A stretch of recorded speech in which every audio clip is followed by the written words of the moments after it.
the clouds part, my Dodda is on the move. Her locks flap in the wind. She hides the flaps on her skin. She always finds a way to burrow inside herself and position her limbs in the shadows of the sun. She runs faster each time reality catches up. When India rises from its trout-lipped slumber, her basket is already filled with buds. Jasmine sugarcoats her already strained smile. She'll have to fix that by noon and prepares to string itself to garlands. Dodda works its milky color to a lather, rubbing until a bumpy rose envelops her brown. Not cream. She'll try again tomorrow. At 11, she bustles down flights of stairs, kneading dough until the salt that drips from her face is enough seasoning, until the blood that washes over henna-headed hands flavors the dough with sindoor. So she sweets some across her forehead and prays, clasps her hands together, asks for a new face. At 12, she dons 4 tins of lunch and a crimson sari to wash out the weakness. Her feet are quick. Her husband's are quicker. When he's through, her wavering teeth, more ocean than stronghold, attack their own hands over and over and recrudescent waves over and over, and 3 p.m. and she teeters spoons on her palms to prepare for the weight of the world on her shoulders. Her niece, who once painted the solar system on the back of her eyelids, lost her planets on Earth. The ones who aren't pretty have to be smart. Dodda can't marry them off right away. Her daughter-in-law is growing grayer and frailer by the day. Men like a little meat on the bones. More cooking for Dodda. And her daughter, who lives miles and miles away, runs at the same time as her every morning to connect to the life she once knew, shuffling down gated neighborhoods and Adidas, while Dodda turns around to watch for hungry eyes in sandals that peel at the heels. The nightjar sings in tune with the landline. Quiet, subliminal darkness unfolds the cloak of nighttime. 13,000 miles away, we are greeting the sun. My sister and I prattle on and on about carnivals and tank tops, about new dreams, goals, ideas, opportunities. Dodda, when are you going to come see us in America? Soon, Bangaru, soon. And she tucks herself in with a blanket that steams like rice and wishes her dreams into our realities.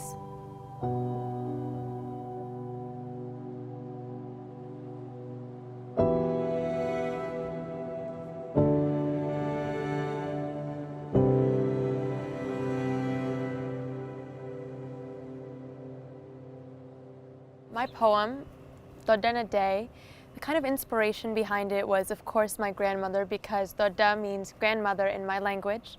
And it was a poem that I took a while to write. It was something that I've wanted to draft for a while, seeing the realities of the situation in India and the social atmosphere there versus here, where we've led much more privileged of lives.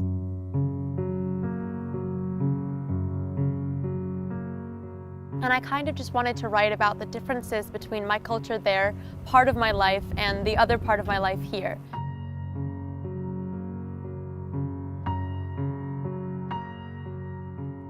Why poetry? Why not poetry? I feel like I've listened to poetry since I was little. I've really been writing since I was 6, writing songs in particular, and I felt like that was a natural transition over to poetry. And being introduced to that early on, it was almost as if poetry was meant for me. Writing was the path that was meant for me. Every single time something happens to me, I want to write it down. I want to draft it in some way. That's the best way I know how to communicate, and that's the way I also show love to other people. And I have so much that I want to say, and I've always had so much I want to say.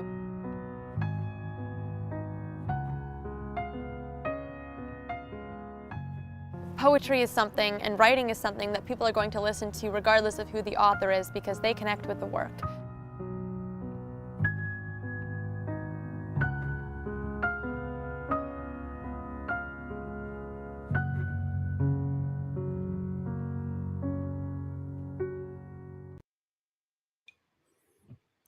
Word. Yo, and that is how we do it here at WBL. That was Kashvi Ramani, the Arlington 2022 Arlington Youth Poet Laureate. And as you can see, you know, we are all about developing and nurturing and cultivating those voices of tomorrow. As part of that mission, we're here with David and Goliath. For those who don't know, we are capping off a weekend full of incredible spoken word events.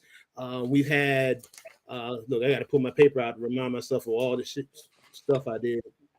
We had a conversation between a chef and a poet. We titled it "Eat Your Words." Lisa Brum and Chef Melina Catherine. It was incredible, just a conversation as they created a dish, and we heard poems. We heard from artists and activists, called it "The Bigger Picture." Kimon Freeman, Ayana Gregory, and several others. They got busy and just told us about how they were changing the world.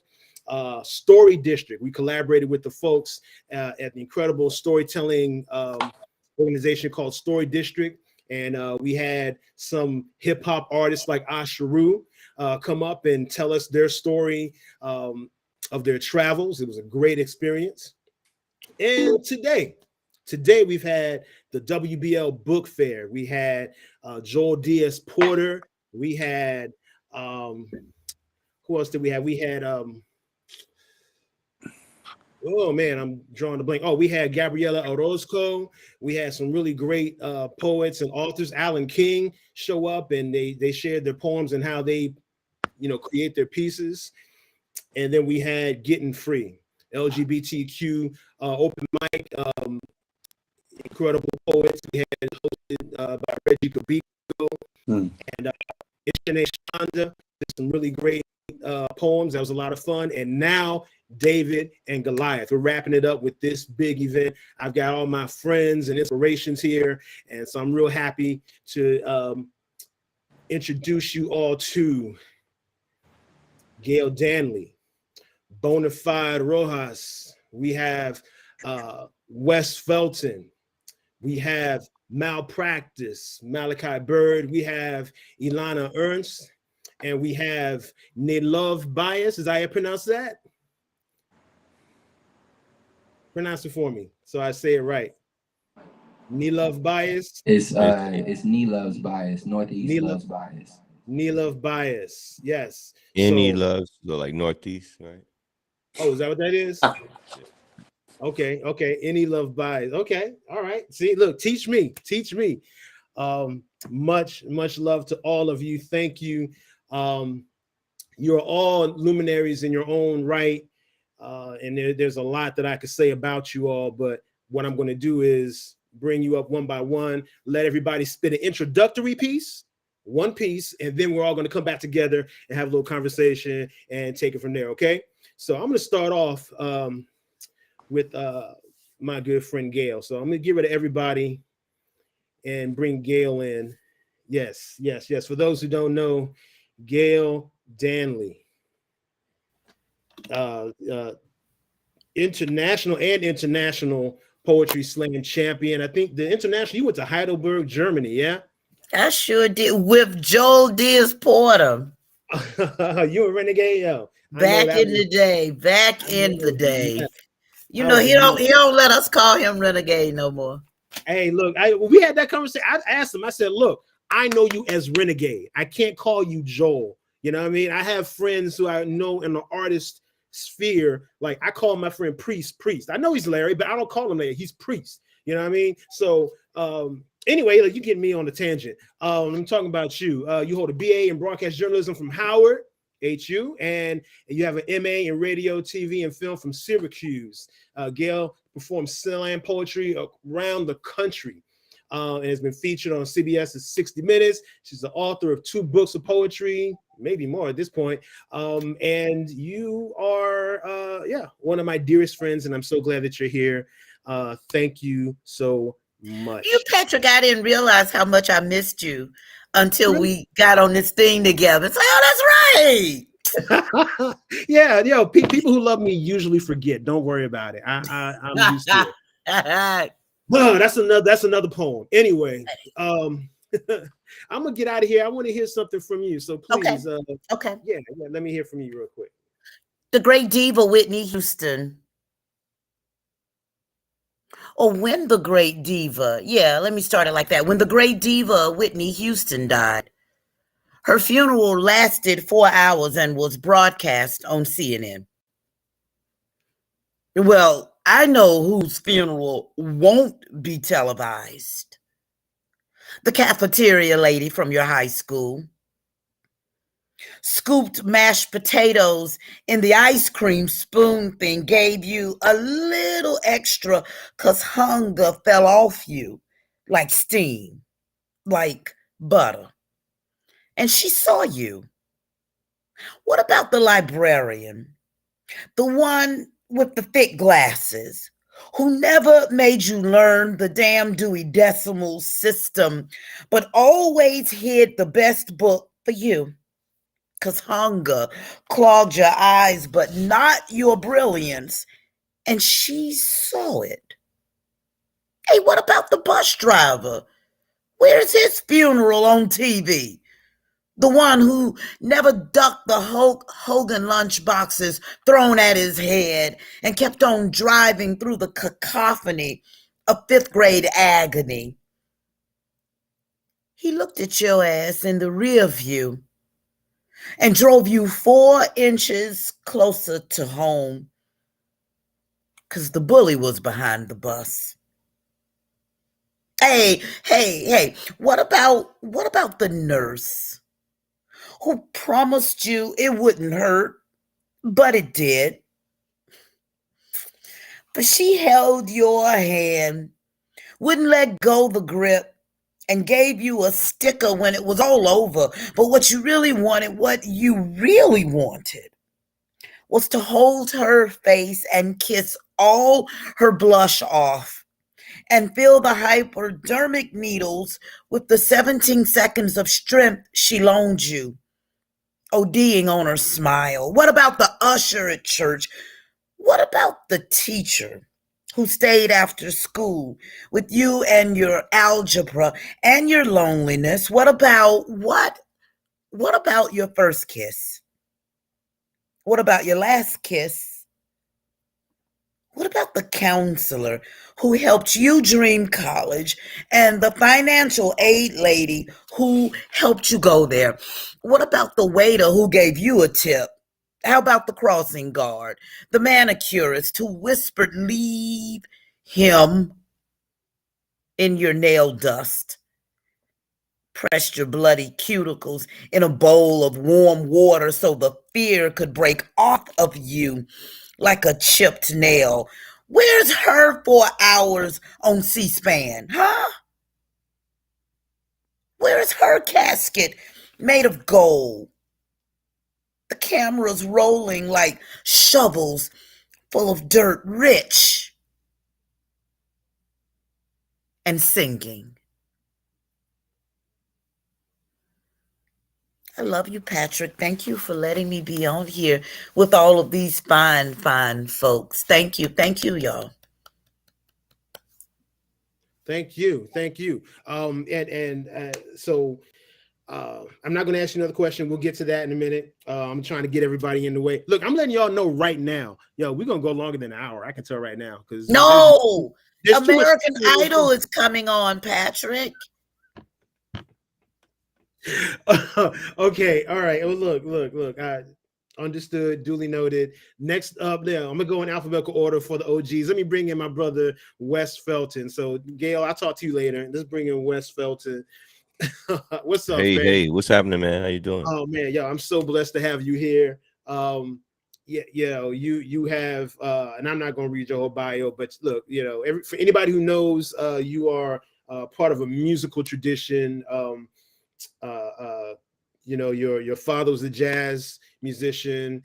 We'll get into your lineage later on, but right. you are comfortable in any situation, as a artist, and it's one of the reasons that I wanted you up here, because you can speak to things that a lot of folks can't.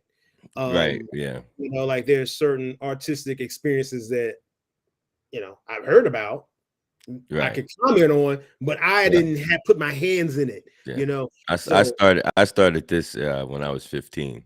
Like professionally.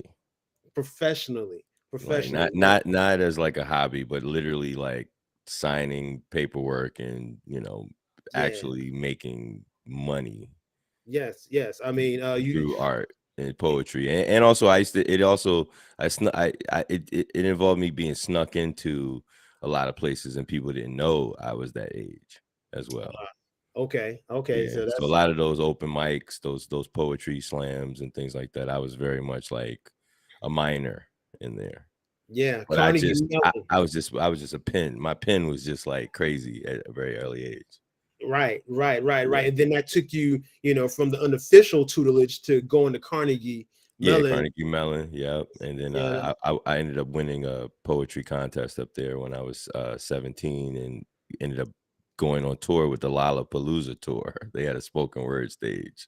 Yo, I vaguely remember that. Yo, that's crazy. So that's crazy. So you like I said, you run the gamut, man, across artistic genres. I'm gonna get out of your way and let you spit a piece, and then we'll holler back. All right. This is just something quick. Yeah. All right. A proper intro should be demanded. Too many MCs taking this for granted. We should banish or at least run them out for the fallacy and fraud that come out their mouth. See, I was born in Northeast DC. Round the corner from Seat Pleasant PG. Up the street was the quadrant of Southeast. Lincoln Heights, Clay Terrace taught me about beef. I played ball on Drew and Watts courts. I never joined the drug game, but I got taught. Who would have thought 58th was cooking up art while the rest of them niggas was cooking up rocks? And it don't stop yelling F the cops, digging in the crates of my pops. See, I'm the coolest. I'm the flyest. I'm the reason why most of these guys in DC try this. I'm sort of like Sammy with less tapping, like Paul Robeson and HD rapping. If like Spike Lee directed What's Happening, or Don Cheadle was starring as Batman, I'm the devil's worst nightmare. I'm a descendant of my ancestors. Who cares now? Watch while I share a nice set of words in pairs on live streams and grooves that's rare. Feel free to pull up a chair and allow me to make my attempt to fix and repair a broke down journey that the slave trade started. Civil rights movement working they hardest. Colored water fountains, now we shopping at Target. The crack ain't kill us, now the music is the product. A proper intro should be demanded. Too many MCs take this for granted.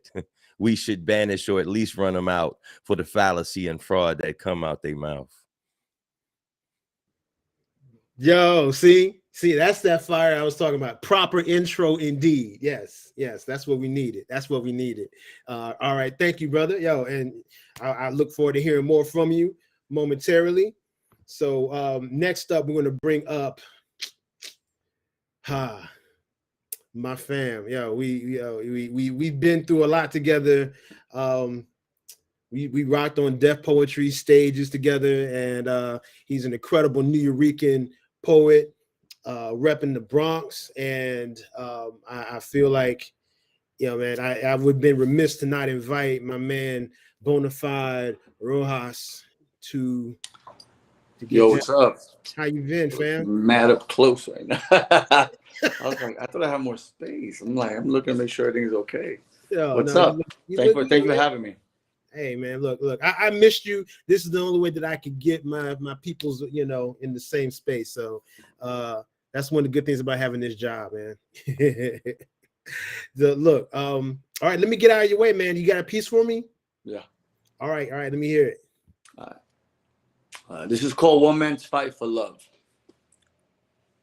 When I cradle the title poet, I will be the voice of them.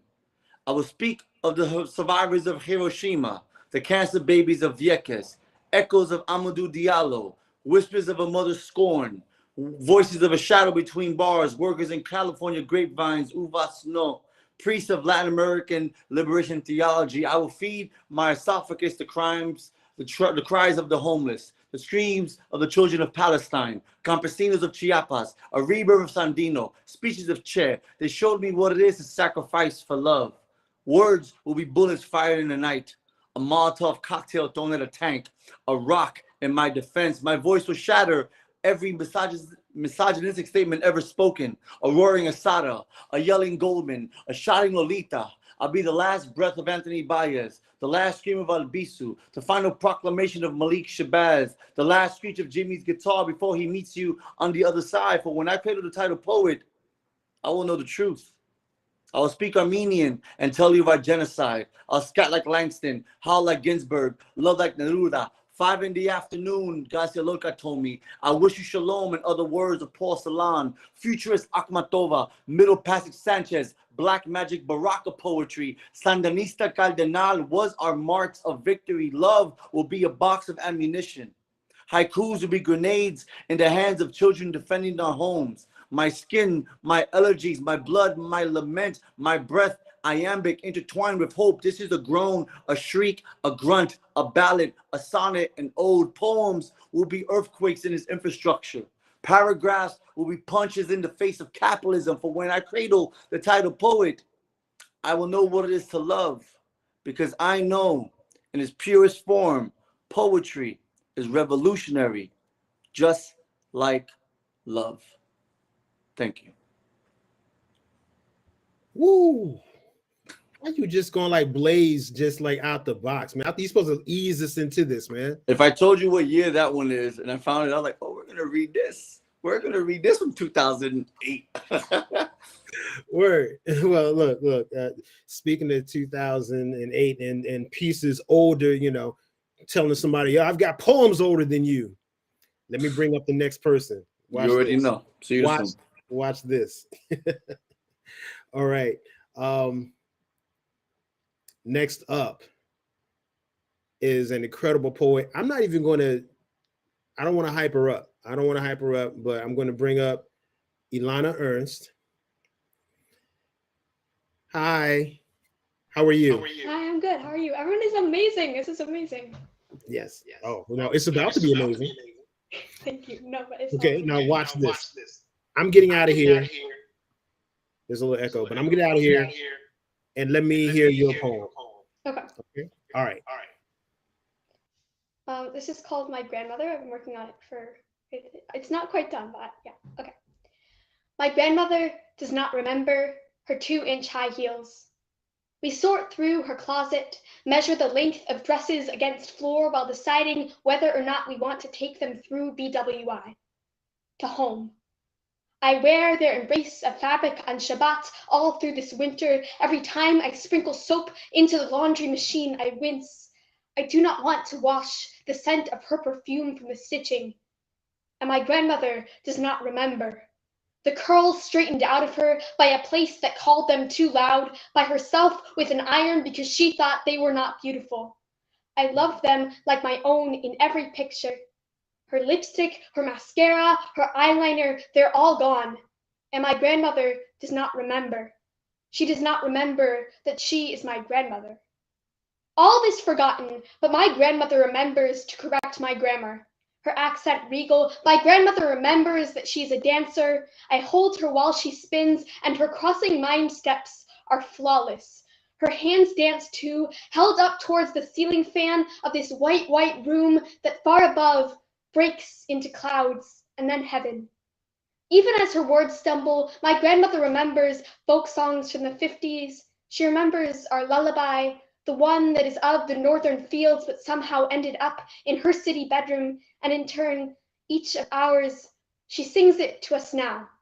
3 generations gathered round her, I fold it like a promise behind my lips. I wear her flowered dresses and my curly hair down, and I do not forget. Thank you.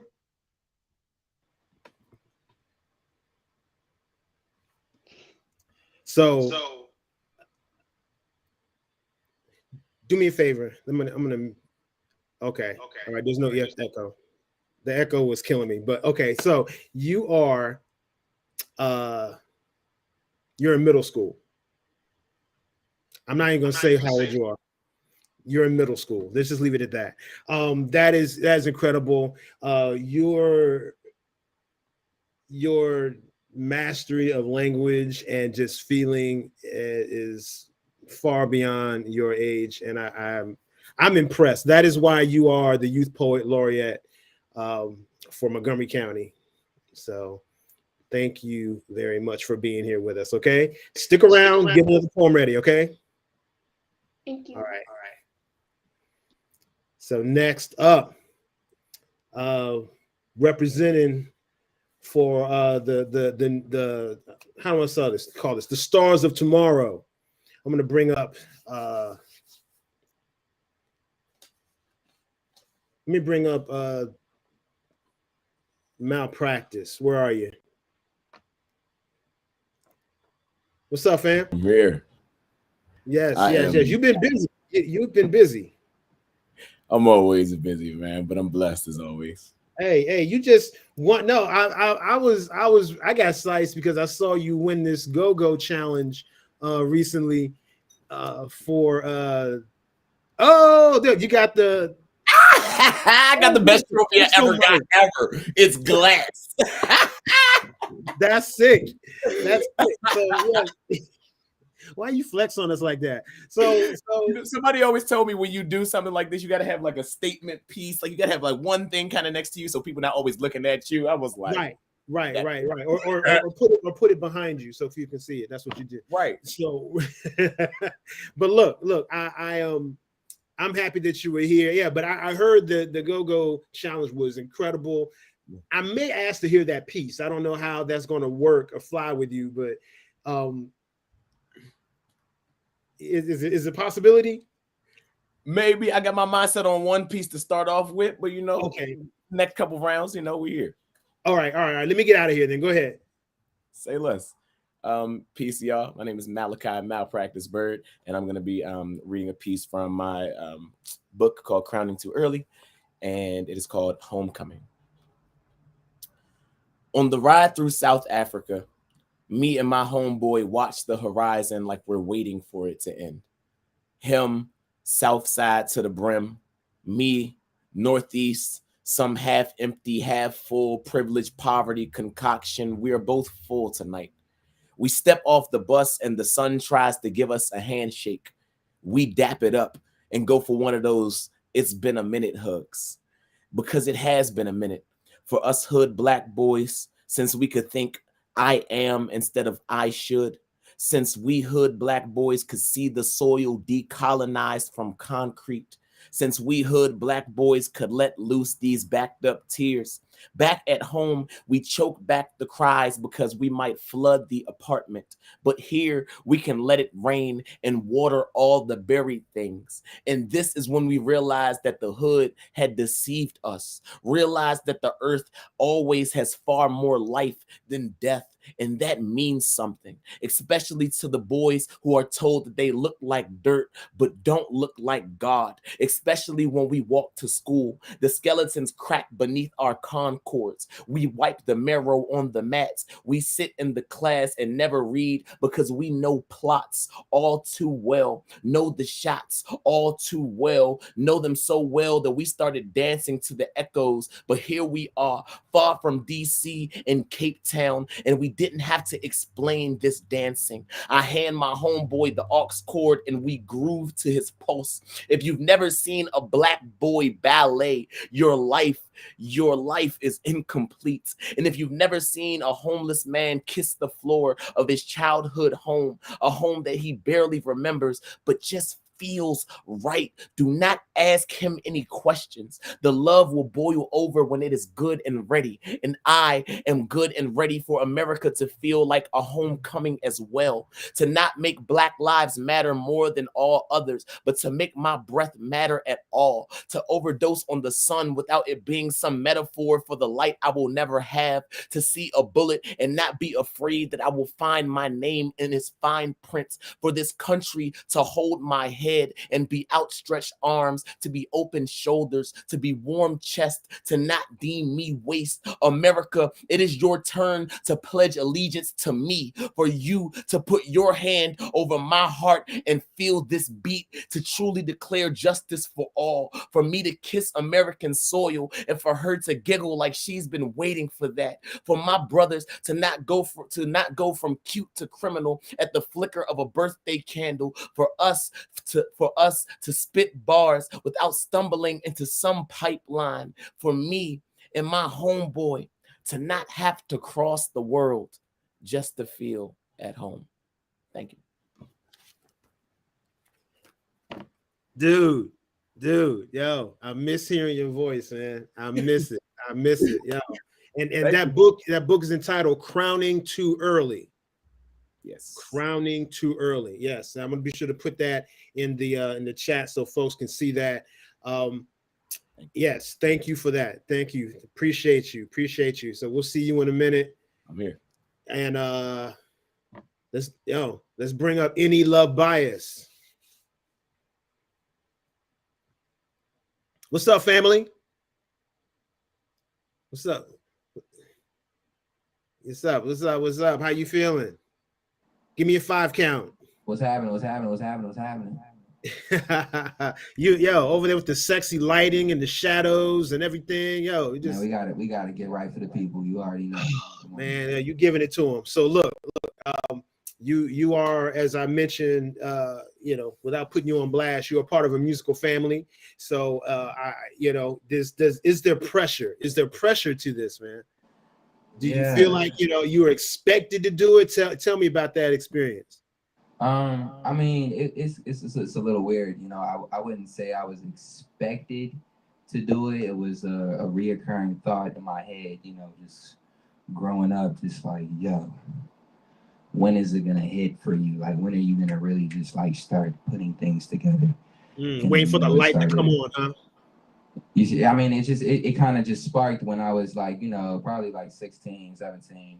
That was probably like the real ember where it was just like, damn, like I have enough in my system that I can finally put into music of what I really feel and what I think about this world and everything else. So, All right. Well, look, I'm gonna get out of your way, man. Let's see. Yeah, we gonna want. This is so. Just remind. Okay, forget it. Let's start. Before we start. So I'm gonna be performing 3 jumps, not right now, just 1 right now, off my new project, But You Can Call Me, coming out on the 28th. One of them is not gonna be on the project, but this one is. So let's go.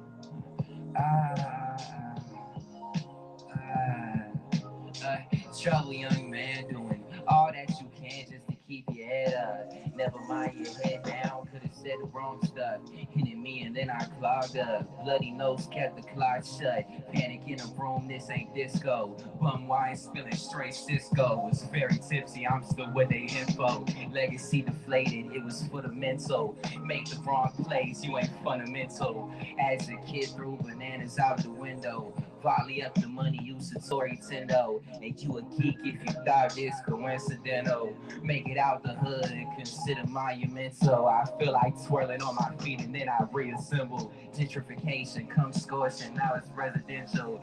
Ever since cornrows was only influential. For all the children saying why not, it's uneventful. Grown folks living their life just to gauge what's simple. Hey, trouble, young man, doing all that you can just to keep your head up. Never mind your head down, could have said the wrong stuff. Yeah, first time. Word. Yo, that was a vibe. Appreciate that. Definitely. Okay. Yo, so and what I want to ask what you know about plum wine, but I'm gonna let that go. Oh yeah, Cisco, you know all about it. You heard about it. I got it. Yo, appreciate you, fam. Yo, let me bring everybody up. And I want to because I know I'm going to let everybody. We're going to do a round. This time, everybody's going to perform 2 pieces, okay? But I'm going to let Gail go first because I know Gail has a commitment. American Idol. What are you talking about? American Idol. So pick. I'm doing 1 poem now or 2. Well, you're going to do 2. You're going to do 2. You're going to do 2, okay? And then that'll be it. Okay. Right now, I just want to ask a couple questions though, real quick. Okay. So for my musicians, because I have several musicians in this cipher here. Now I want to know what is your process, or tell me about is there a, you know, like creating songs versus writing poems or lyrics? Is it like a door you have to go through? Is it, you know, if you're singing it, is a difference, you know, from when you're rhyming it, or, you know, just tell me about the process of what the experiences is like for you. For any, can I start? Is that cool? Yeah, yeah. So the biggest difference is that poetry is almost second nature, where I have no qualms, no need for validation. I have literally built everything up myself into this like really strong foundational internalization of it all. But with music, you know, I'm pretty hard on myself. Funny enough, you say that. My singer is literally right here, right? So one of the things that we do is that my approach to music is rhythmic. His approach is melodic. So he comes in really fast while the song's already laid out. And then if he goes, hey, you know, can you do the second verse real quick? I'll hear his melody in my head and I'll put everything together. So he's probably one of the best collaborators I ever had on that. But music-wise, it's it is a really like different approach that where, I mean, right now I can write a poem, be completely fine with it. Go through my edits. But with music, it'll take me like a week to even decide on what kind of drum patterns I want on these songs. You know, let alone tone of guitar. That's a whole different thing, right? But it's very different. It's a different approach, and they're both very still satisfying in their own right. Okay, and that shout out to the Mona Passage. Yes, sir. Yes, sir. Yes. The Mona Passage. I'm gonna put it in the chat here so everybody can see, because I think it's at the Mona Passage. Yeah. All right, everybody, y'all got to look at that. Anybody else got some thoughts on that? The musical connection. Go ahead. Okay, yeah. So actually, I had something a little similar to say to Rojas, which is kind of like identify with the rhythmic and melodic piece, because specifically when I'm working with music, I kind of like let that energy kind of come out first and then find the words. Versus when I do poetry, I kind of find the words, then make it sound cute. You know, specifically with music projects, then I'll kind of think more narrative based. But you know, I think with music specifically, I kind of like don't want to suppress the purpose of music, which is to move you, and then we can make sure the message is refined and concise. But with poetry, it's kind of like you kind of want to say everything you want to say, and then a lot of times you'll end up being redundant, or you'll say something that might be a little tangent, you know what I mean, and you kind of trim the fat. So I like to kind of like work that way. Okay. What I was going to say was that for me, it's a completely technical thing. So when I started writing, it was a complete distraction method for me when I wasn't interested in school. So as a way to kind of like not like sabotage myself, I would occupy myself with writing. And I used that as kind of like, you know, as it kind of kept me in my seat. It kept, you know, whatever the parameters or the rules of that particular game or level I was at, you know, whether it was middle school, junior high, high school, college, whatever. And so what I do is I always look at that as like, that's the writing is like the seed that you plant. And then what you have to allow it to do is, you know, I've written things that like completely I thought were intended to be sung or to be rapped or laid to rhythm, and it just completely it didn't work on any way. But what happens is if you really come from a place of true intention with the original seed that planted the idea for you to translate it from your brain to the piece of paper, if you stick to that, I think it'll naturally and organically grow to feed whether this is intended to be spoken or sung or you know, rapped, you know, for lack of a better term. So my process is always starts there, because that's what was my first interest in writing. You know what I mean? I trust the seed of the, you know what I'm saying? I trust that part of it. And allow it to I can add on too real quick.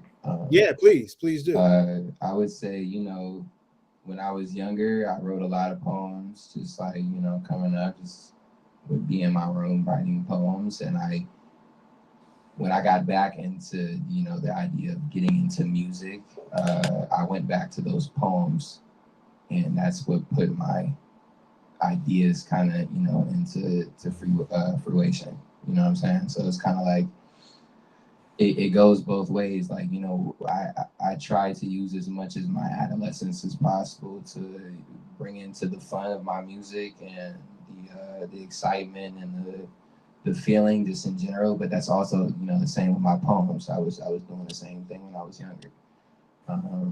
So, you know, it can go both ways, for real.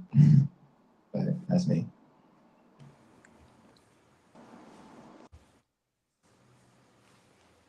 Patrick, we can't hear you. Thank you. I'm trying to mute myself because I know it was really deep. I know what you said was amazingly deep. Thank you for sharing that with us. You saw my hands. I was doing the Birdman hands, right? That's how you knew. I was just gonna say, man, before I you know, throw it back to y'all, let me ask one more question. If you could give some advice to an artist or musician, to yourself, what would that be? I guess, you know, for the older artists, maybe what would you say to a younger version of yourself? And then to our you know, our fresh faces, what advice would you give to somebody, you know, who's in your position trying to make their moves now? Any thoughts? Own your stuff. Ownership. Ownership and integrity is timeless. Like it's like having gold. Like it never will like kind of devalue. You know, money and currency and how humans define wealth and all that stuff. That stuff is going to always like constantly fluctuate, and there's going to be ebb and flows of it. But when you actually own your property, own your words, own your book, own the publishing that put it out, own that stuff, it makes it allows infinite possibilities for whatever happens in the future, because you don't have to rely on someone. You know, there might be a person, you know, a lot of these people sign these record deals, and what they don't understand is that it's like you sign these record deals, and then it's say the owner of that record label, who might have somehow appreciated what you did, let's say they die, then you got to deal with the grandkids who probably don't give a shit about shit. You know what I'm saying? Because legacy and the concept of generational wealth is a choice. People don't like that. It's a choice. So you have to make sure that you own your shit, like own your stuff, because plus it does something to you here. It you know what I mean? The ownership, you know, it gives you the extra bop in your step. You know what it's I like mean? Game of Thrones. You know what I'm saying? Like, you know how they have like the flag, or you know what I'm saying, or the I'm a Starks, or you know what I'm saying? It's like it's the closest that you have to, like, you know, generational wealth, especially when you're talking about art, because art is so weird, especially when you're talking about making it a commodity and things like that. You know what I'm saying? That's going to fluctuate constantly. And also diversify your creative portfolio. Make sure you have other creative things that you can do to make You a know living. all about that. Look, you either you do everything. Yeah. I'll follow up on what he said about legacy. Okay, please go ahead. I think at an early age, I really thought about long-term goals, and I thought about how large do I want my repertoire to be. And you know, I'm gonna blame it on two people. I'm gonna blame it on Tony Medina and Amiri Baraka, right? When people want to cite Baraka, they cite the Flying Dutchman, and I go, he has 50 volumes of poetry. What are you talking about? Like, stop talking about one thing, you know? And Medina was always a really big one who's always like, look, you got to keep publishing. You got to be as published as possible. If you're a writer, you want to get published. You want to be a performer. You want to tour. You want to do all those things. And I echo the owning your masters and owning all your things. That's a real big thing, because then there's no middleman, right? It's on you. And having goals, setting goals now. Do you want a record at this particular point in time? Do you want a book at this particular time? You don't have to rush, but it's good to aim high, right? Curry didn't start shooting from the three from jump. He worked his way there, right? So you got to really put yourself in a position of this is what you want to do. Then you have to take this as serious as possible, because the longer you are in either game, whether it's music or poetry, every 5 years is a fresh-faced person ready to take you out, or try to at least.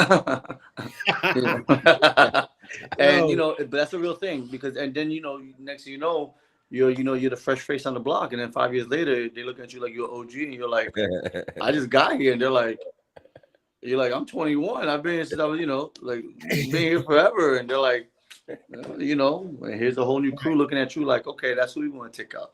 Patrick will tell you, you know, Patrick had a bunch of MCs trying to take him out, and like when he first came on the scene 5 years later. But it's important to have that grounding of like, this is what I want to do. When you're done with the project, let the project live, let it flourish the way it's supposed to. But then you have to go back in the studio. Yeah. Okay. All right. Who's up? I want to get some other airtime. Go ahead.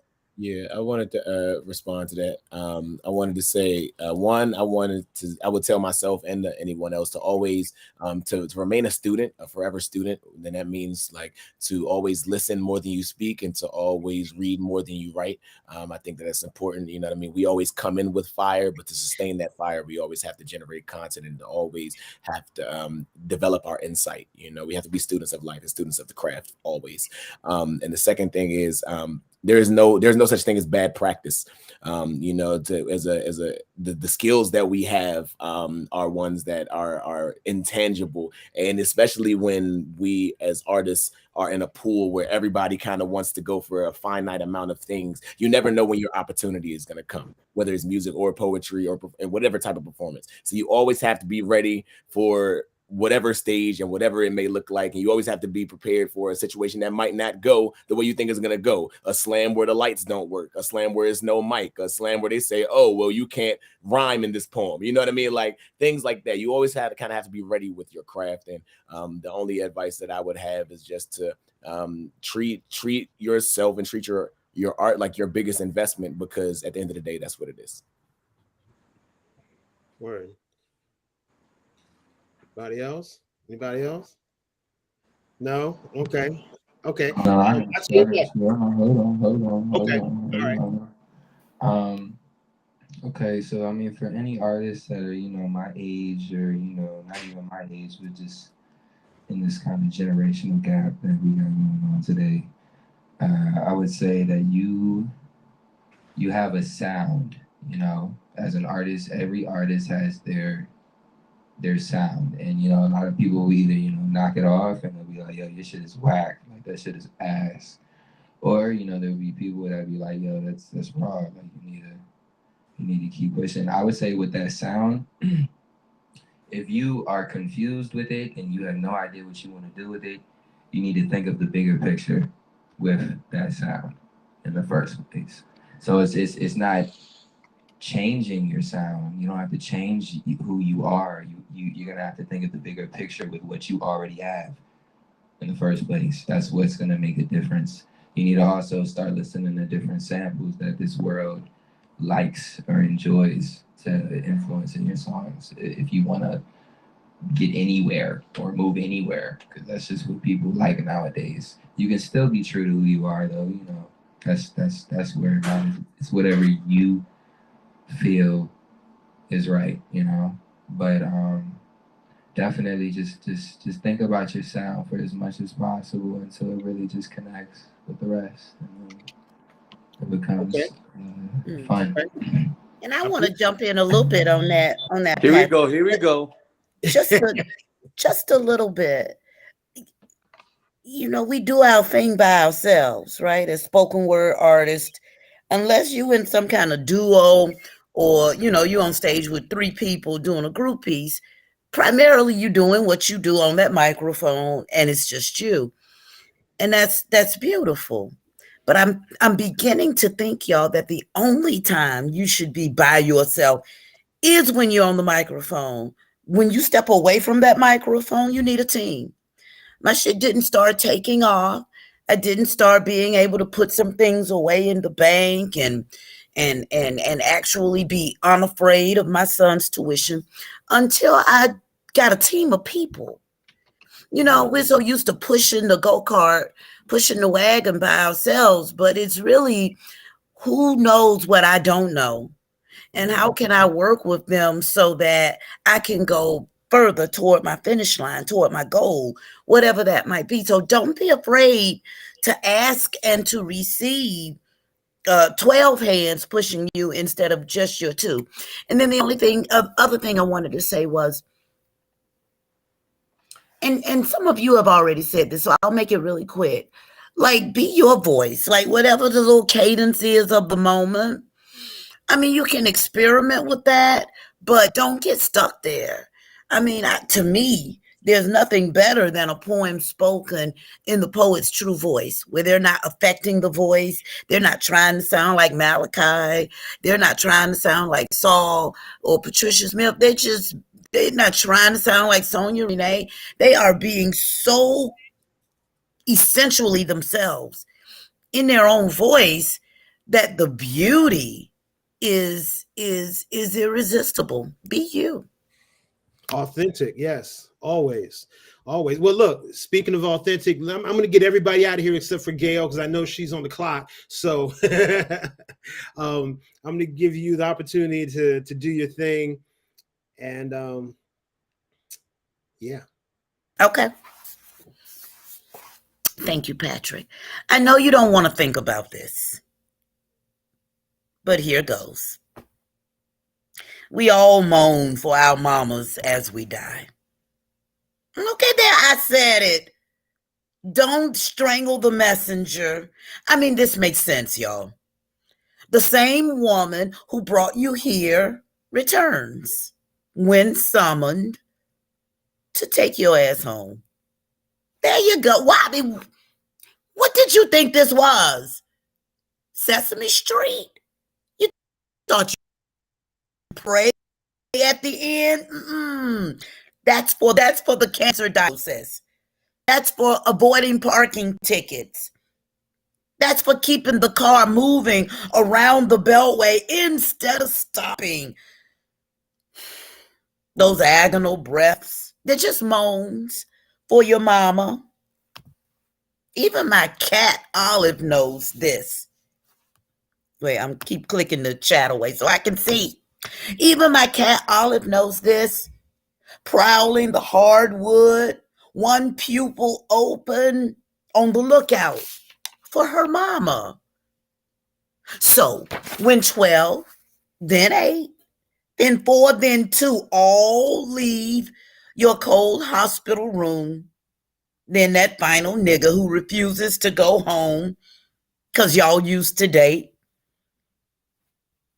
And there you are. Your lips cracked.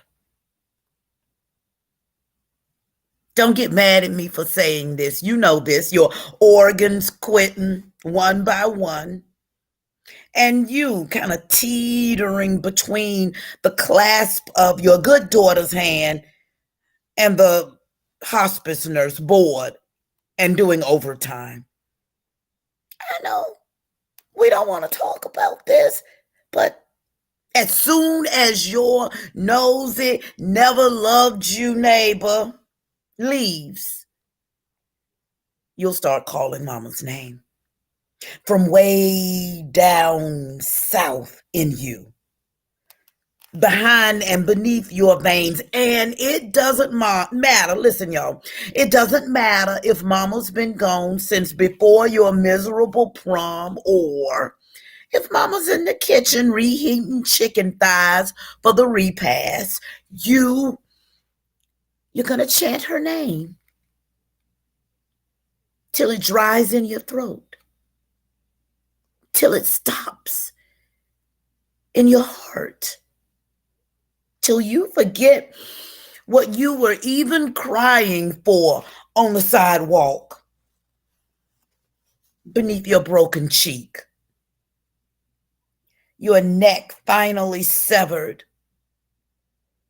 The young man filming high, 6 steps from the corner store, 3 men standing guard. One has his knee on your neck, making sure you pass away. Mama, Mama,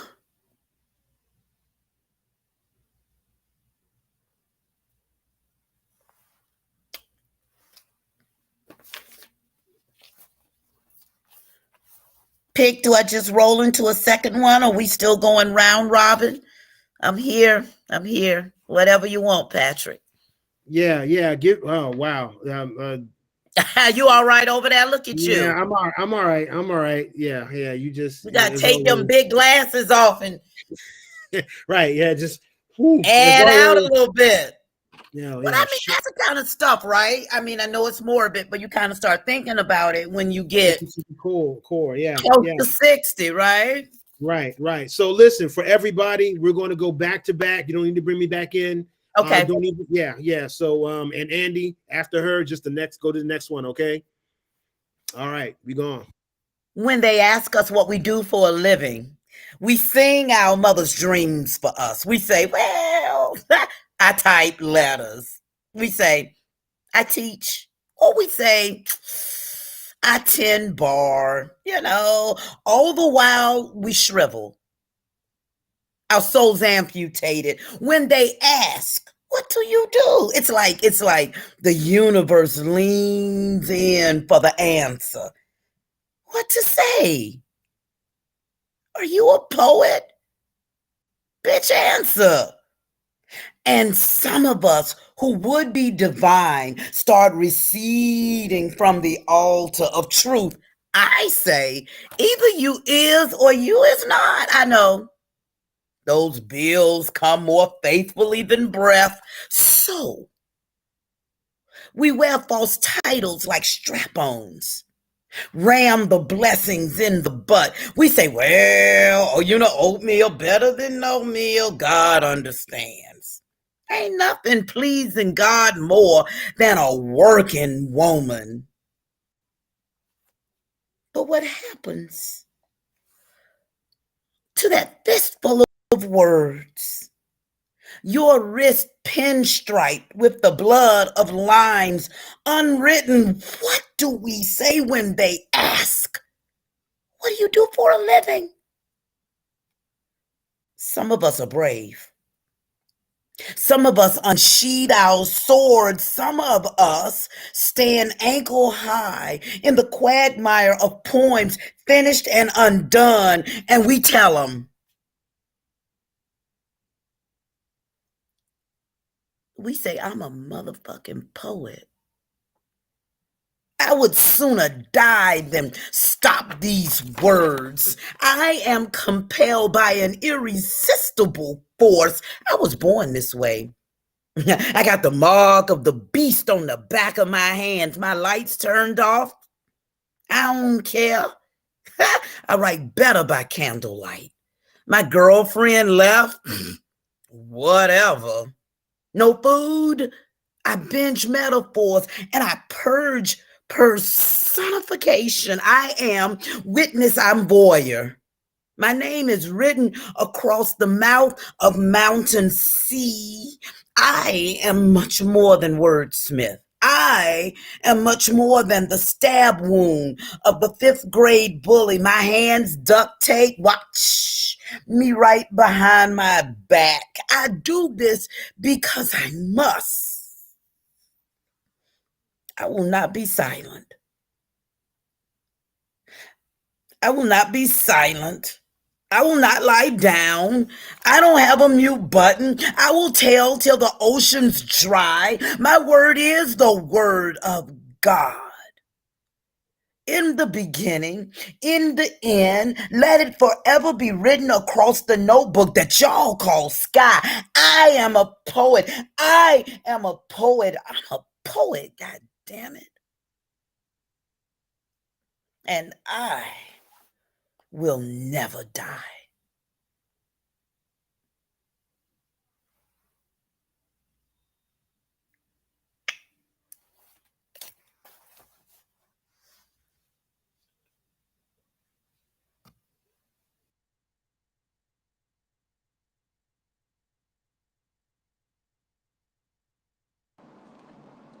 Sorry about that. All right. So this is the song that's not on a project. It's called Nobody. Everybody just, bob your head to it, you know what I mean? Let's do it.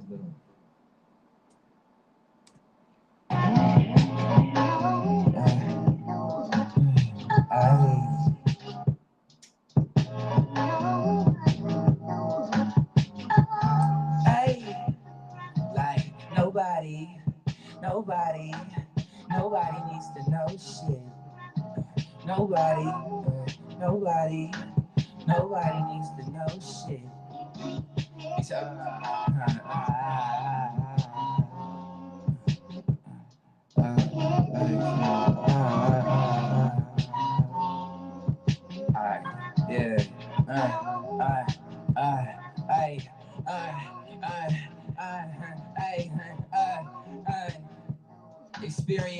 Experimenting. 2 big words, sun and the moon. I was more than in sync. Tundra doom, sandy cheeks, but still pink. I'm not from NYC. Establishing relationships that I had before he. Death in the ocean, switched octopuses had to flee. Rolling this kayak, it was coming out the creek.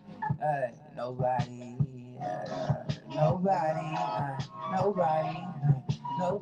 to know shit. Nobody needs to know shit. Wiped in a booth, unbaptized. The right word, I just wanna vocalize. American gangsta, built in no enterprise. Socialists in our blood to politicize. I don't authorize no bullshit. We just authorizing full clips. I be feeding out the devil for a pleasure trip. I ain't the type of nigga to have a church membership. She would never fly a nigga out, she ain't no stewardess. Nobody. One more time. Nobody needs to know shit. Nobody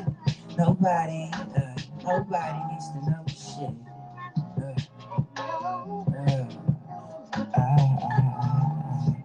Next one.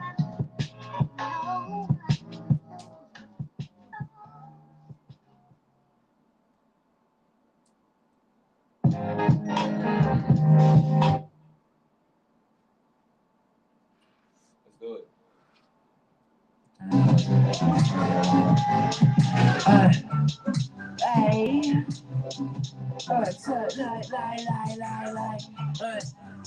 Step into another dimension to buy it. Feeling secluded when I had to get by it. Last day here, so they choose to be silent. I'm waiting on your call, what are you hiding? Jujitsu, all the anime filing. I'm fed up with the constant denying. I don't got enough pesos. I shoot a kilo. Do I crane throw? Do I gotta write a play on the spot? I hate when you call. I love when it's high. You should've never did the things you proposed to drive. But I can never hold against you cause the world is a lie. Compassionate. Asking mad what his passion is. The last zone I heard was an activist. This supposed to be fun, I gotta live. You supposed to be in your hood on your blemish. Step into another dimension to buy it. Feeling secluded when I had to get by it. Last day here, so they choose to be silent. Alright, why? Shout out. Crazy. Alright, thank y'all. Jeremy.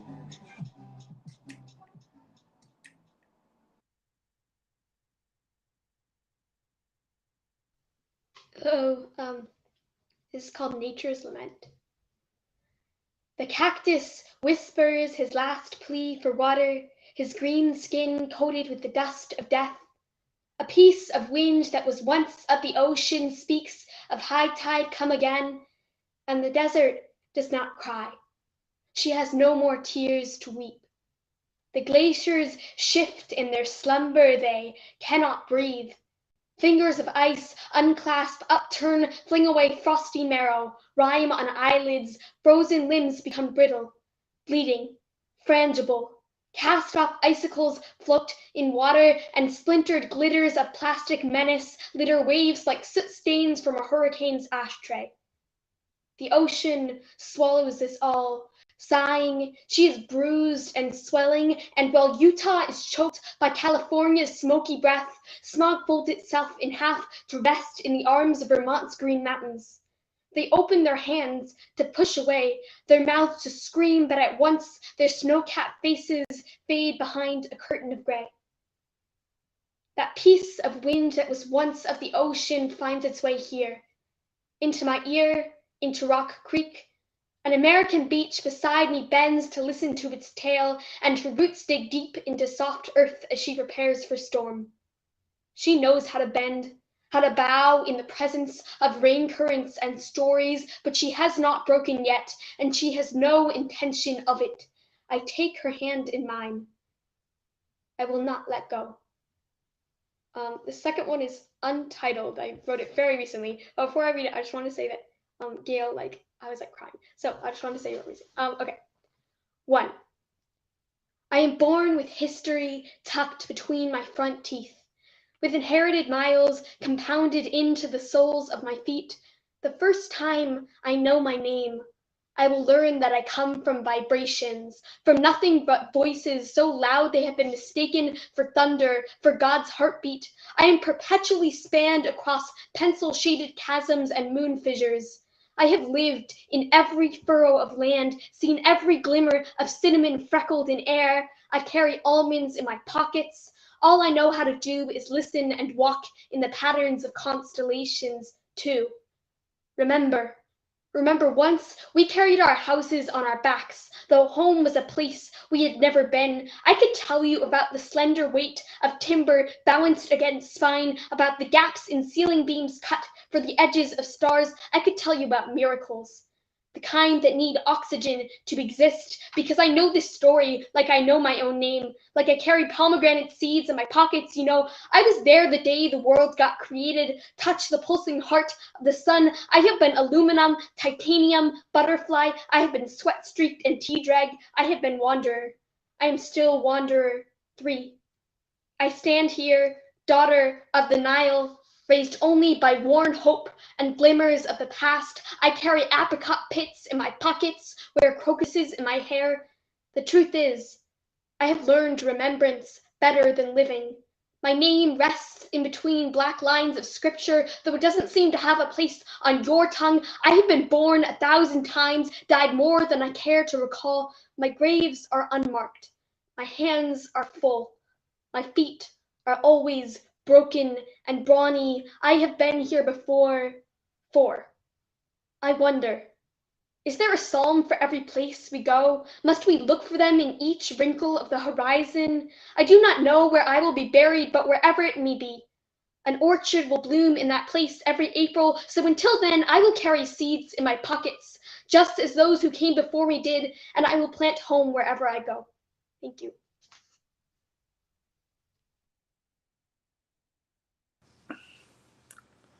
Oh, great. I get to follow her. Yay, man. This is it. This is what we're waking up for. So This first piece is written with my son's name in the title. It's called John Pablo Rojas is a Comet Crashing Out the Sky. Among the dead flocks of birds shaped in V formation at Grand Army Plaza, atop of the weeds in the concrete, in the text messages in the South Bronx, beneath the streets, beneath Woodlawn Cemetery, beneath the pigeons, beneath the skyscraping towers of capitalism, he came crashing out the sky. Farther down, among forgotten demigods, formerly elected officials, washed up rookie baseball players staring into the black, beyond the street and block, beyond the bridge and river, beyond the borough and island, beyond cause and effect over genocide and gangbanging, corruption and city officials, consumption and consumerisms, underdeveloped communities, malnourished imaginations, corporate gentrification versus community salvation, next to safe deposit banks of safety depending pockets of the poor, next to dilapidated condos of their tiny dreams, the trust-funded education degree dripping from their mouths. Everyone's trying to leave their immortality in our skull, inside a centrally parked cemetery in the middle of our brain, among the activists with the blindfolds on, in the man-made cities in the skies with their man-made titles of world domination. They chop our hands off, they chop our heads off, they buy our body parts, they think everything is for sale. In these packed streets of Times Square, in rush hour traffic, in the corrupt police precincts, in the overcrowded jails, in the racist white American court system with the organizers, the activists, the drummers, the poets, the painters, the dancers, the rioters, the musicians, the migration, the lawyers, the strap hangers, the running lost, the mothers of dead children, the orphan children, the wind from the Gulf of Mexico reminding us the memory of South America. And you see these ships with names of jet generals, and we're supposed to be happy when they say they come in peace and the ocean is dead still.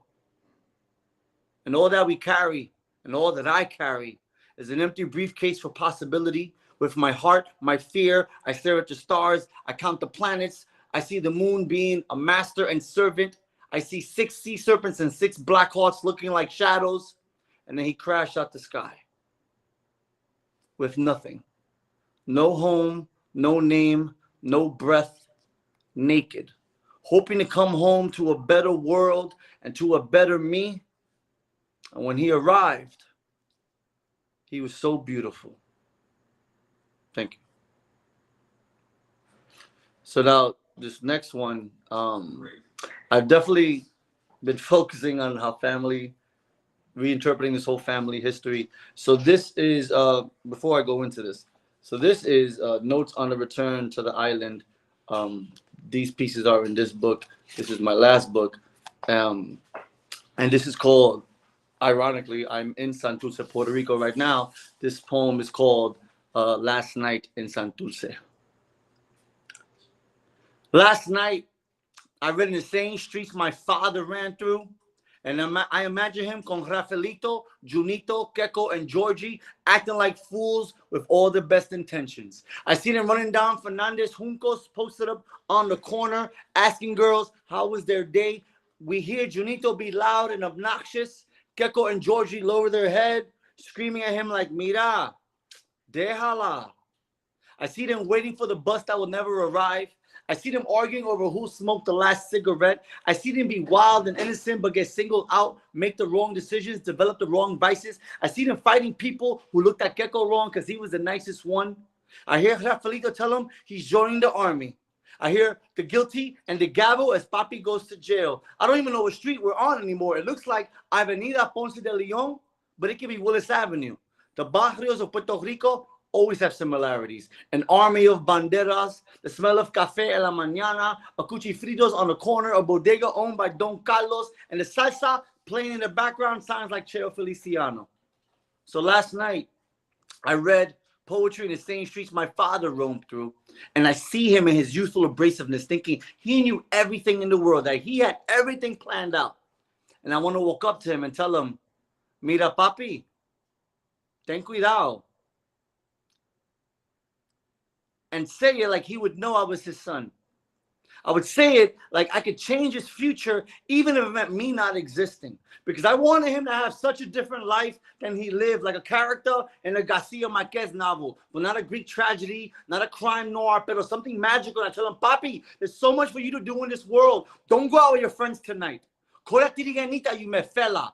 Ask her what books does she like, pero stay home. Tell your siblings you love them. Don't go out, Papi. Make better decisions. You're going to have kids that need your love, and you still have time to change everything, Pa. To live a life left of everything you knew. So last night, I saw my father in the streets of Santurce. And I gave him a head nod. I said, what's up? But he didn't see me. He was busy chasing the ghosts of his future. He didn't see I had so much love and hope for him. He didn't see me at all. Thank you.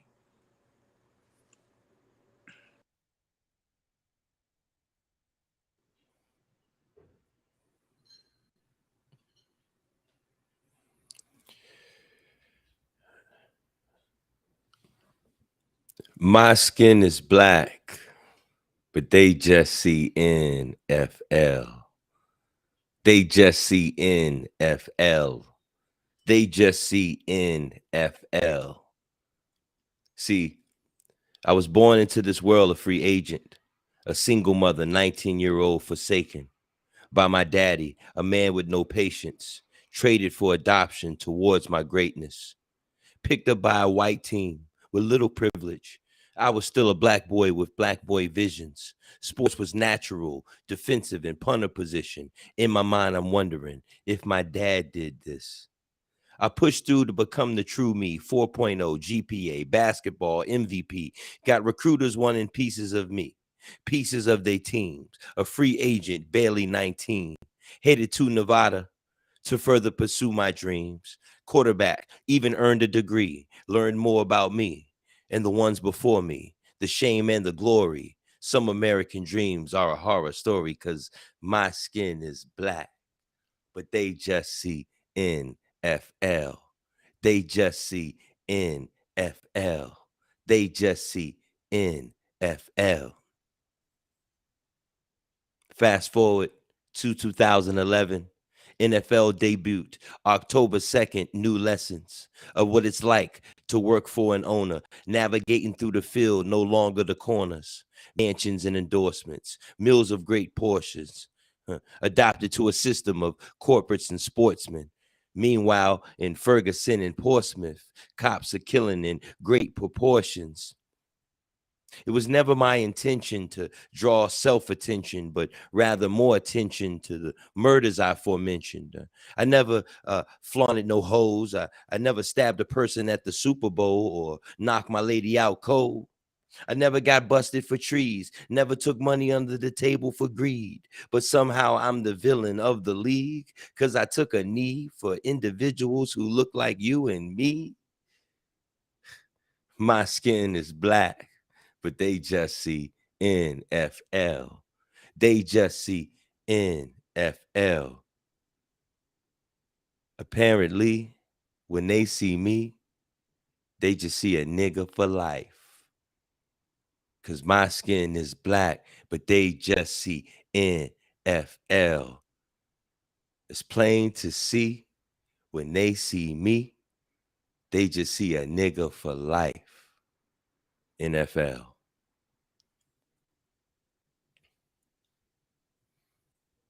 So this next one is just something to send you guys away with. I thank God I never wanted to be a clone or idolize Al Capone or rock a herringbone or disrespect myself in and out of my home.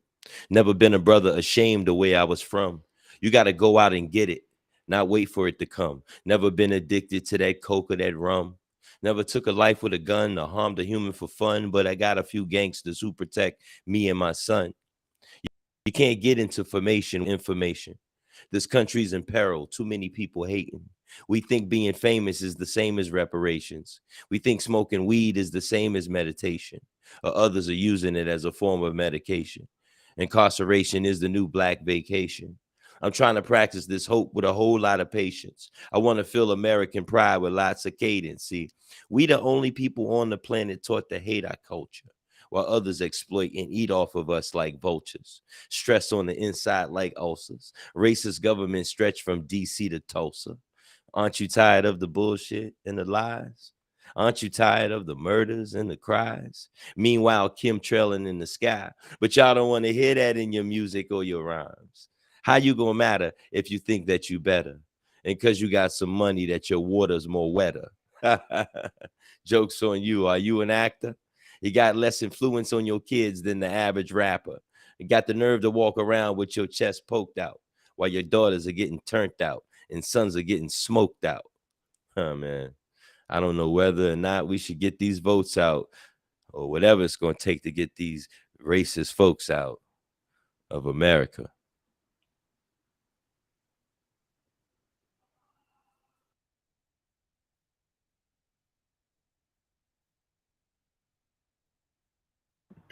Sorry, y'all. I had an alarm going off. I know it's going to be terribly annoying. I couldn't find it. Word. All right. So I'm going to be reading 2 more poems, and then I'm going to get out y'all way. The first poem is entitled A Poet's Pulse. I would first like to thank the silence in the room, because I don't remember a time where I didn't have to reach for attention, where I had everyone's eyes, ears, and hearts without having to sacrifice something. The wide-eyed, poor urban boy from Northeast just wasn't the popular one, wasn't worthy enough of the average listen. And I was just a throat with no mouth, a mime in an action film, screaming in silence. Something about not being heard made me willing to forfeit everything I had to say just to get an audience in return. And when people stopped hearing me, I stopped hearing me. And if we're being honest, I never was really in love with poetry. I've always been in love with putting myself on trial for the court to hear my testimony, to walk past the jurors and not be confused for a gust of wind. But I was wind, would blaze down the street like a ghost, and all you would feel is the flap of your jacket. On the days that I mute myself, tell me that my footsteps will at least move the dirt, that if I explode in the middle of this street, there will at least be a stop in traffic, at least a chip in the pavement. When I found this stage, I was not just the wall that held the microphone shadow, because if I spill myself onto this stage, someone has to mop up this blood, even if it's just so I don't stain the host's sneakers. When I see these lights, it feels like a rebirth. Last weekend, depression made my room into a womb. Depression made my room into a womb, but tonight, y'all have been the doctor's hands. And this poem is just me paraphrasing my birth certificate, finding all the synonyms for my name. I thought that I had found poetry on accident until I learned that my mother almost named me Tomorrow, something she knew would come if she called it loud enough. So yes, I am in love. I'm in love with me. I'm in love with this stage. I am in love with this crowd, because after the show, someone with a furnace in their chest will hug me and defrost their veins. I'm in love with the stage because when I leave the slam, my mother's warm cries will melt me into her arms, and she will not be a pallbearer, but will bear the palms that barely pause my burial. And isn't that what poetry is? Megaphone the whisperer, parent the orphan, sonogram for the pregnant mother, because just because there is a bump, that doesn't mean it is alive and kicking. But I am alive and kicking. If I am not a gust of wind, say Malachi, I see you. If my words are coming from a place deeper than my mouth, say Malachi, I hear you. This poem is for the mirror on the days you look at yourself with everyone else's eyes except your own. This is a poem for the morning where your comforter feels like a closed coffin. But most importantly, this poem is for me, because my words come from my voice, and my voice comes from my pain, and my pain comes from my blood, and my blood is still moving. Thank you. And the last poem is a poem inspired by Bria McCormick. It is entitled When a Black Woman Smiles. I'm unsure what the last two comments mean, but I hope you're enjoying this. All right. When a Black woman smiles, I forget what winter feels like. I start to believe in global warming again, and I remember how my mother's arms were the warmest coat that I've ever had. When a Black woman smiles, my asthma is triggered. My lungs try to run before they remember how to crawl. My heart stutters like a sputtering car engine, and y'all, when a classy Black woman smiles, I damn near melt. When a hood Black woman smiles, I damn near melt. When a classy hood Black woman smiles, I damn near explode. And when a Black woman smiles, I remember what an answered prayer feels like. How you can be defeated one moment, but blessed and in the arms of God the next. Thank you. Yo, that furnace in the chest line, yo, you hit me in the feels, man. Yo, that's what I need. That's what I need. Yes, that's what I needed. Thank you, man. I appreciate you. Definitely. So I just want to, let me just bring everybody up just to say thank you. I want to thank. I know Gail's off somewhere watching her show, but thank you to Gail Danley. Thank you to Any Love Bias, Elana. Thank you. Yeah, don't do that to me again, okay? Don't let me be following Alana. Come on. I think I deserve more respect to go maybe a little ahead. No. Put someone in between us. Hey, it's the David and Goliath thing. You know, I just knew it was going to happen. Look, I don't want to be David no more. Stop it. What are you talking about, bro? Stop it. The Goliath's right there. She's probably like 6'7" on the low. 5'1". I'm tiny. No, Bonafide, thank you. I love you, Wes. Yo, salute, brother, as always. Thank you. Bro. I can't wait to hear your next project. I know what's coming up next. Anybody, just tell me what's coming up next for you. For me, I have a new project that just came out this past Friday called False Prophets. I'm about to actually start launching out a series of projects that I executively produce for a bunch of different artists under my imprint, Art Hurts.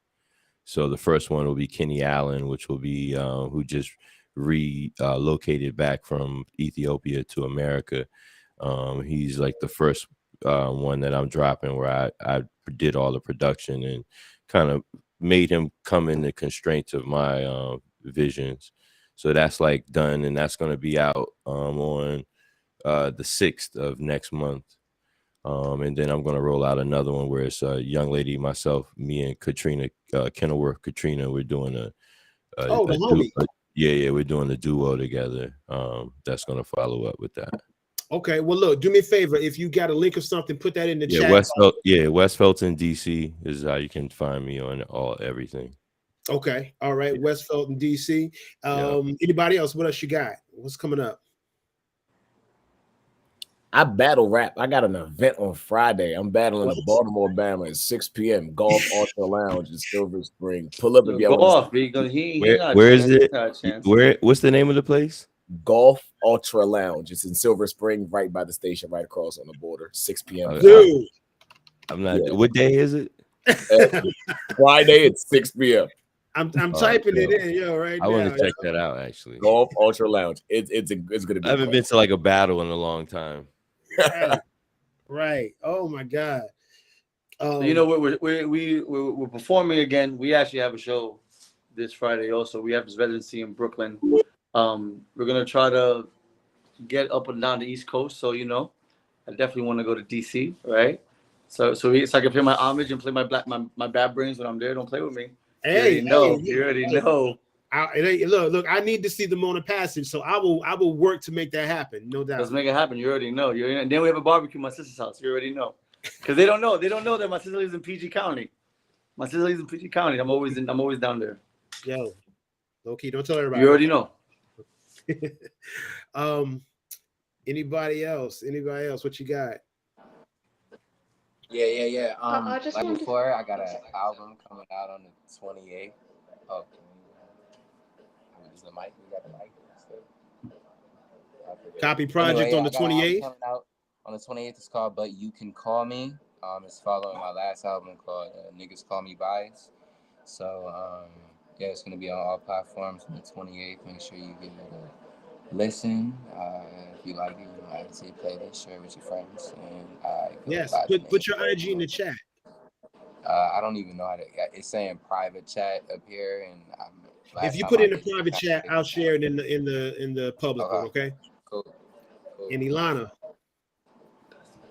Well, I first want to say, like, I feel like I was like listening to everything, and I got so much wonderful advice tonight. So I'm very happy with that. And everyone here is amazing. And this was like so. I just like to witness your amazing, like, you know. Oh, I'm not forming proper words now, but whatever. We have like an event on May 4th. That's like what I know about right now, right, Patrick? May 4th at the Warner Theater. Yes, you are performing at the Warner Theater. May 4th with the other laureates. Yes, so looking forward to that. Listen, I don't know if you noticed, but whenever you're performing, we all light up. There's something there, and you need to keep developing that. You are, man, you're in middle school, and what you're doing now, I don't want to say your age, but you know what you're doing now is going to take you so far. You're gonna be scary. Like when you become 20, 21, I'll be scared. But that second poem she read today was scary. What are you talking about? I was like, what? Yeah. So I thank you for being here. Thank you for listening, because that's, you know, as you heard us all say, that's what a great artist, not even a good student or a good person, you know, it's what a great artist, you know, that's what leads to a great artist. So yes, thank you. And Gail, I'll see you around the way, I'm sure. Around the way. I just wanted to say I'm finishing up my school tour. I'm in the thick of it now for Happy National Poetry Month, y'all. Yay. And, you know, I have a set of digital lessons that I created during the pandemic, so I wouldn't have to be everywhere all at once. And so now, when this is done, I'm going to work on Operation Recovery, which will be a set of digital learning materials so that we can get our students back on track, because they've been beat down, beat up, beat over the head. And we all know that poetry is one way out of the depression that our young people are suffering through. Yeah. You're getting requests to come to people's schools. You just got a request to. Oh, awesome. Well, I would love that. Let me put my, where's your school, Elena? Don't say it. You do that. We'll do that off of. Gotcha. Oh, wait a minute. So Patrick, you don't want me to put my email address in the chat? You can. Yeah. Well, yeah, that chat is private. Yeah, but I'll share it with everybody else, whatever you're comfortable sharing. I just got to be careful with the youth. You know what I'm saying? Totally. Right. Definitely. So, but okay. And this is for Any Love Bias. And yeah. Well, listen, I am blessed to be here with all of you. Thank you so much I'm pushing buttons while I do this. Thank you all for sharing this space. I love each of you in a special way, and I couldn't have done this without you. Perfect ending for Word Power Festival. Listen, please, wherever you are, share a story, share some words with somebody, listen to them, listen to their hearts, and that's all I got to say. Listen, I'm signing off. Much love to all of you. All right. Peace, y'all. Thank you, Patrick. Patrick, thank you for your support always. Always a pleasure. Peace, family. Love y'all. Peace. Peace.